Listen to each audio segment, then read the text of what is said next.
시청자 여러분 안녕하십니까? 육아포커스 이보연입니다. 출산율 세계 1위 국가가 어딘지 아시나요? 바로 이스라엘입니다. 이스라엘의 출산율은 3.1명으로 0.84명인 우리나라의 4배가량 됩니다. 이스라엘의 높은 출산율의 배경에는 종교적인 신념 외에도 여러 가지 이유가 있겠지만 우리나라와 다른 가장 큰 차이점은 태어나는 아이를 국가가 전적으로 책임진다는 겁니다.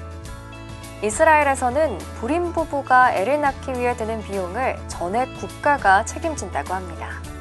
아이가 태어나 3세가 되면 취학 때까지 국영 유치원에서 엄마 아빠가 퇴근하는 시간까지 아이를 맡아줍니다. 이렇게 들어가는 보육비는 연간 100만 원이 채 안 됩니다. 사실상 국가가 육아를 책임지는 시스템이죠. 이스라엘 출산율 3.1명과 대한민국의 0.84명. 지금의 격차가 앞으로도 더욱더 벌어질까 우려됩니다. 3월 21일 저녁 육아포커스 시작하겠습니다.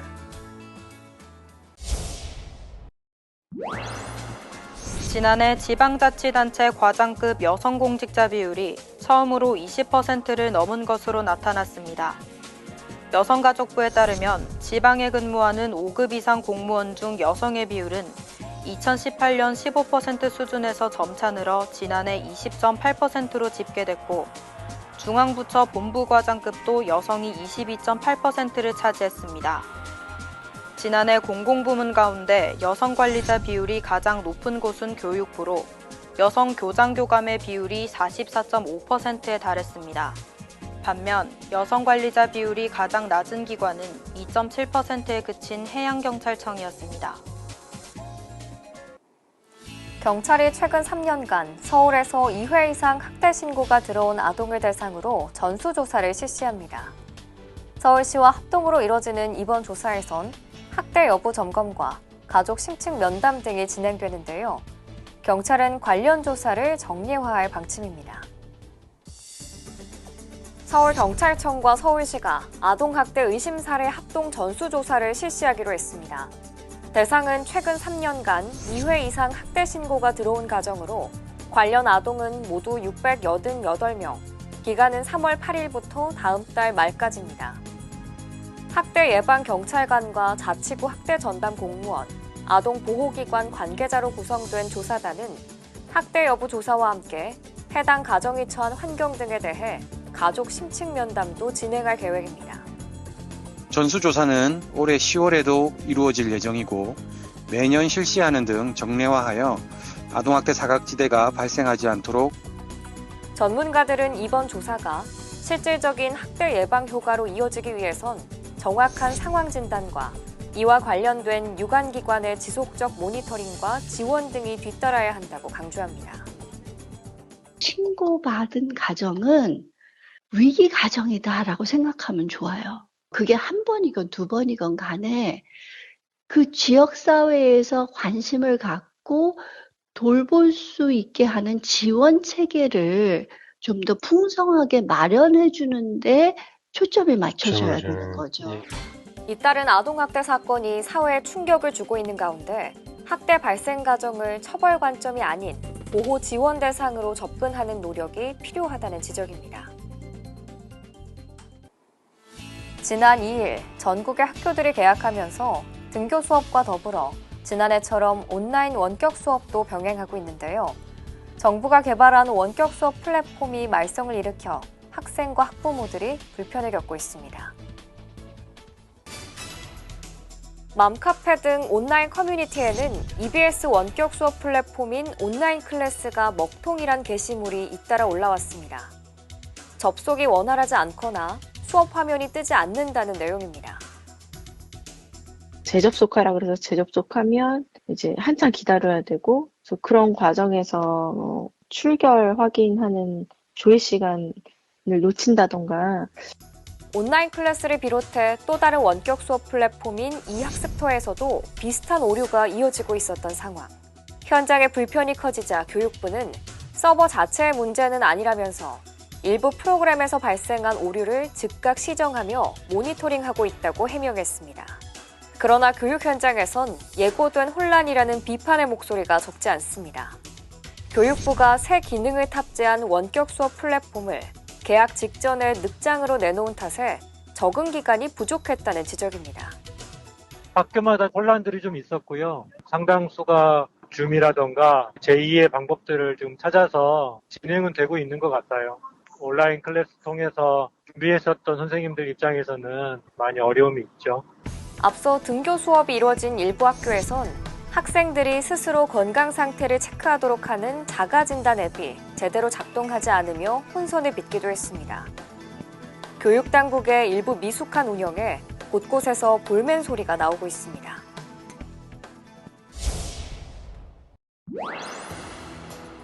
코로나19로 늘어난 층간소음, 평소와 비교해 민원이 30% 이상 급증하는데 소음이 발생할 때 가장 중요한 건 침착한 대응입니다. 무턱대고 윗집을 찾아가 항의했다간 상황이 더 복잡해질 수 있습니다. 법원 판례를 보면 재판부는 천장 두드리기, 전화 연락, 문자 메시지 항의는 가능하다고 봤습니다. 하지만 초인종 누르기, 현관문 두드리기, 직접 들어가서 항의하기 등은 불법으로 규정했습니다. 폭행 등 다른 분쟁으로 이어질 수 있기 때문입니다. 직접적인 갈등은 피하는 게 상책. 함부로 소음에 보복했다가는 처벌을 받을 수도 있습니다. 층간소음을 직접적 물리적으로 보복하는 경우 경범죄, 협박, 폭행 등 형사처벌 대상이 될 수 있기 때문에 주의가 필요합니다. 전문가들은 관리사무소나 이웃사회센터 등 중재기구를 통해 대화하는 게 최선이라고 지적합니다. 아마 민원을 완전 없앤다, 해결한다라는 부분에 방점을 찍지 말고 서로 어차피 안고 가야 되는 문제다, 관리해줘야 되는 문제다라는 형태로 간다면은 의외로 효과를 많이 봅니다. 또 소음이 날 것으로 예상된다면 두툼한 매트를 깔아두는 등 미리 다른 이웃을 배려하는 자세도 중요하다고 덧붙였습니다.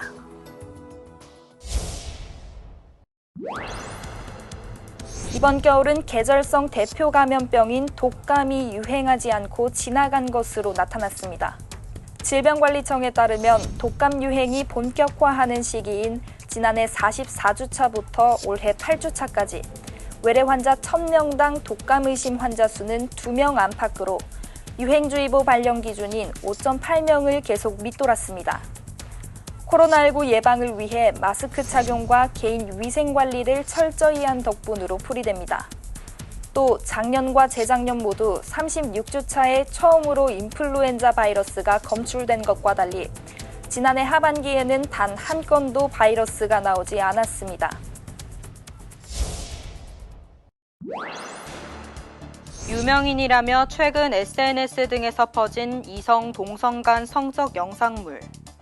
관계없는 사진들이 합성된 딥페이크 알패스물로 최근 늘고 있는 사이버 성폭력 범죄입니다. 지난해 N번방 등 사건을 계기로 경찰 디지털 성범죄 특별수사본부가 설치되면서 강력 대응에 이어졌지만 신종수법까지 잇따르고 있는 겁니다.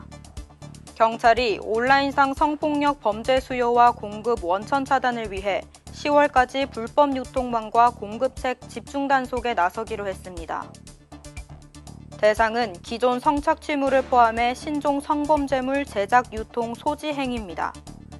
이미 경찰은 딥페이크 같은 허위 영상물 제작 유포 사범 단속을 지난해부터 올해 4월까지 실시하고 있습니다.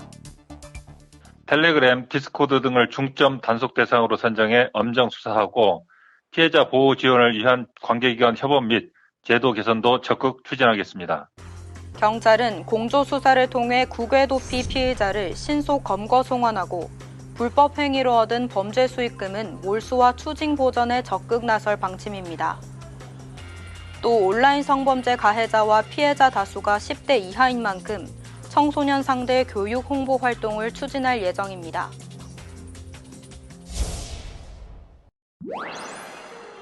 지난 1월 밥상 물가 상승률이 경제협력개발기구 OECD 회원국 가운데 4번째로 높았습니다. OECD와 통계청에 따르면 올해 1월 한국의 식료품 및 비주류 음료 물가는 1년 전보다 6.5% 올랐습니다. 이는 OECD 전체 평균의 2배를 웃도는 수준으로 37개 회원국 가운데 터키, 칠레, 아이슬란드에 이어 4위였습니다.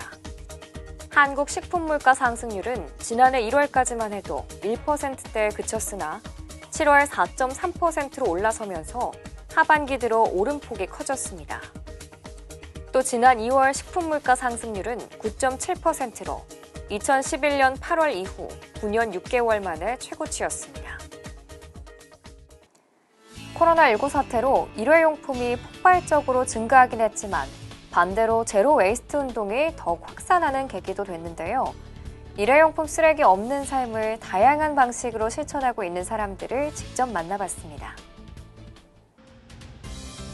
서울 동작구의 한 상점. 유기농 면으로 만든 마스크가 진열돼 있고 여러 번 쓸 수 있는 빨대도 눈에 띕니다.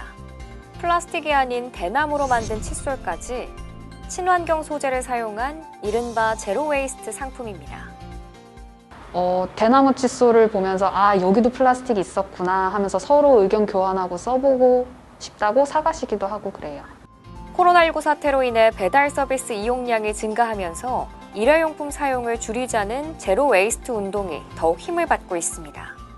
점점 손님들 많이 오고 계시거든요. 이런 자연 오염들이 결국에는 나로 인해서 시작되는 거라는 거를 점점 많이 깨닫고 계신 것 같아요. 사실 주말에는 굉장히 혼잡해요. 지나다니기 힘들 정도로.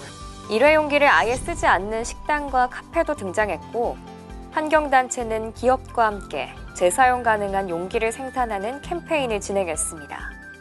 일상생활 속에서 발생하는 쓰레기, 일회용 플라스틱 용기 같은 것을 최소화하는 데 초점을 맞춘 활동입니다. 지구를 깨끗하게 만들겠다는 생각에 기존의 삶을 조금씩 바꾸는 사람들은 점점 늘고 있습니다.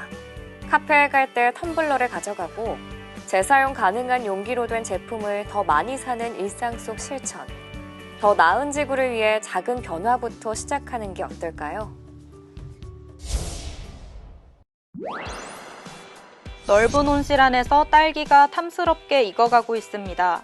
이 농장은 컴퓨터나 스마트폰으로 작물의 생육 상태를 최적의 환경으로 관리할 수 있는 최첨단 스마트팜입니다.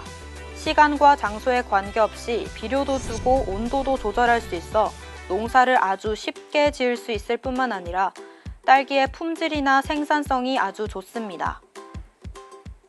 이 스마트팜을 하지 않았을 때는 습기로 인해서 병을 많이 발생도 되고 하는데 이는 병반이 생기는 문제점이 확연하게 줄어들었고 품질이 향상되어서 포도 농장에도 스마트팜 기술이 적용됩니다.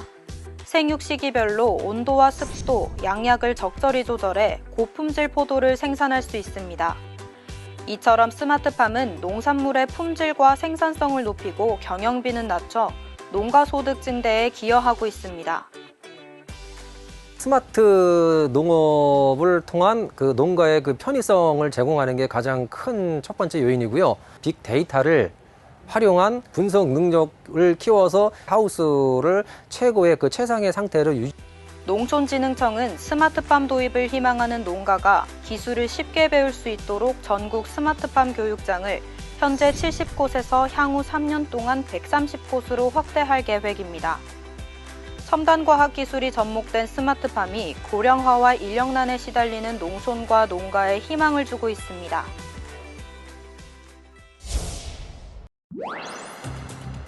주차 로봇이 차량용 팔레트 아래로 이동합니다. 운전자가 주차장 입구에서 팔레트 위로 차량을 올리자 바닥면의 QR코드를 따라 로봇 스스로 지정된 장소로 차량을 이동시킵니다. 차를 주차장 입구까지만 운전해오면 주차 과정에선 사람의 손길이 전혀 필요 없는 겁니다. 로봇을 활용하면 동일한 주차 면적에서 주차 가능 대수가 30% 이상 증가하는 것으로 나타났습니다. 예약 기능도 가능하고요. 발렛 파킹 이용도 가능합니다. 바닥에 있는 QR코드를 인식하는 기술은 저희가 2015년 출원을 했고요. 지금 원천 기술을 확보하고 있습니다. 주차 로봇은 주차장법상 기계식 주차 장치에 해당하지만 안전 기준과 규격이 없어 그간 안전도 심사 및 인증이 제한됐습니다. 이에 정부는 신사업 추진 기업들에 임시로 규제를 면제해주는 규제 샌드박스를 통해 실증 특례를 부여했습니다. 안전성이 인증된 실증 사업이 중간에 중단된 일이 없도록 임시 허가가 될 수 있도록 산업융합촉진법을 현재 마련하려고 정부는 실증 특례 승인 기업이 우대금리, 보증 혜택을 받을 수 있도록 해 사업화에 필요한 자금 조달을 지원할 방침으로 올해 100건의 규제 특례를 승인하겠다는 계획입니다. 이번 순서는 파워배틀 와치카와 함께하는 교통안전 캠페인입니다. 아이들에게 올바른 교통안전 습관과 교통법규를 교육하기 위해 만든 애니메이션인데요. 아이와 함께 같이 배워보시죠. 지금 바로 시작합니다. 자전거는 조심히 타요.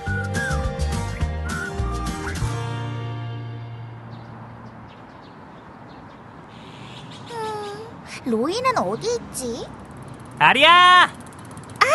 왔구나, 로이야. 그럼 이제 출발하자. 좋아, 출발이다! 자전거 타니까 기분 좋다. 맞아, 같이 가니까 기분 좋네.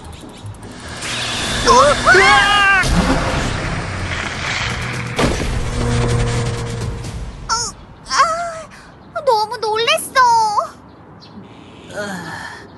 아프다, 아파. 로이야, 괜찮아? 괜찮아. 로이, 여기서 타는 건 위험한 것 같아. 너 안전장비도 갖추지 않아서 다쳤잖아. 우리 공원 가서 타자. 알겠어.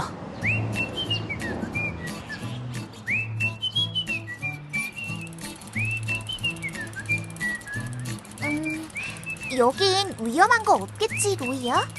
응, 공원이니까 괜찮을 거야.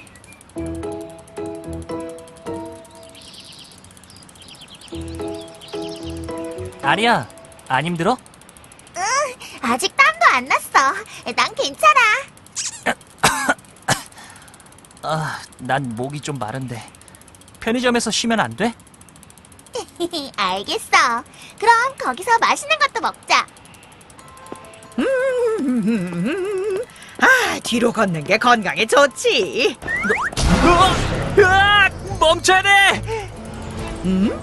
어머머머,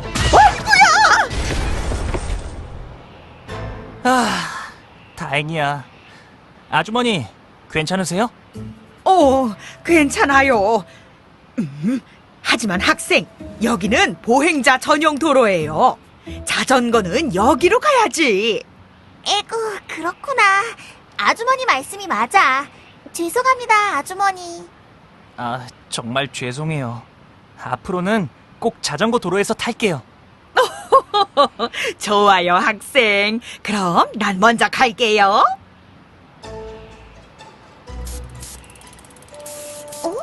로이야, 방금 바람 빠지는 소리 나지 않았어? 괜찮은 것 같은데?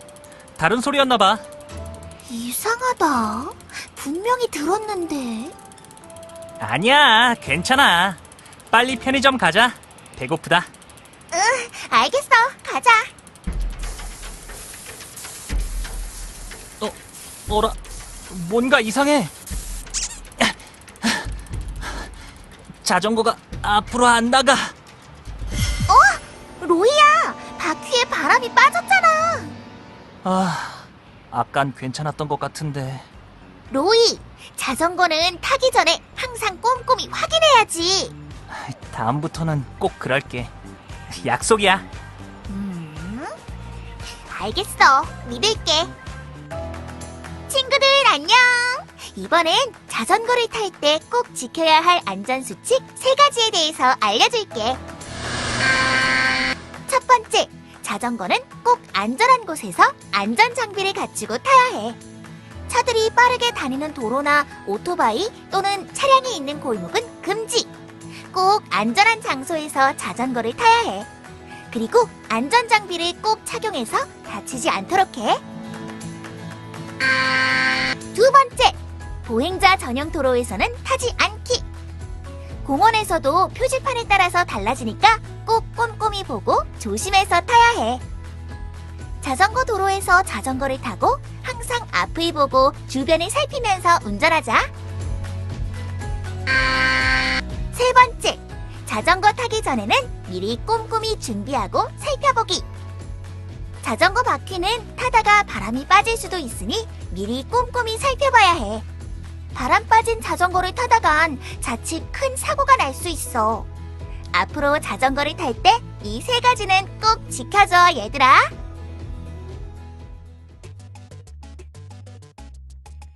자전거는 조심히 타요.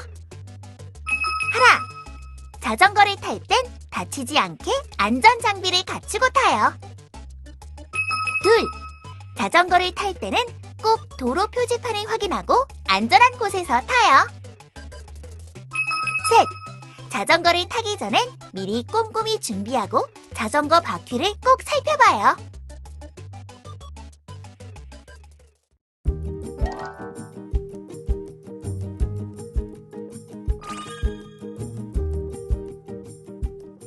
통계청에서 발표한 2020년 3, 4분기 일자리 동향에 대해 말씀드리겠습니다. 전체 임금근로 일자리는 1910만 8천 개이고 전년 동기와 비교하여 일자리 36만 9천 개가 증가했습니다. 일자리 형태별 분포로 살펴보면 전체 일자리 중에서 전년 동분기와 동일한 근로자가 점유한 지속 일자리는 69.7%, 대체 및 신규 일자리를 포함한 신규 채용 일자리는 30.3%였습니다. 성별 일자리의 전년 동기 대비 증감을 살펴보면 남자는 8만 개, 여자는 28만 9천 개가 증가했습니다. 전체 일자리 대비 성별 비중은 남자가 57.7%, 여자는 42.3%를 차지했습니다.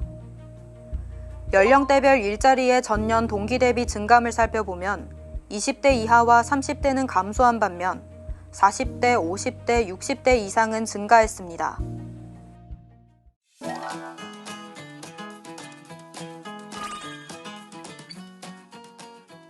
보건복지부 소식입니다.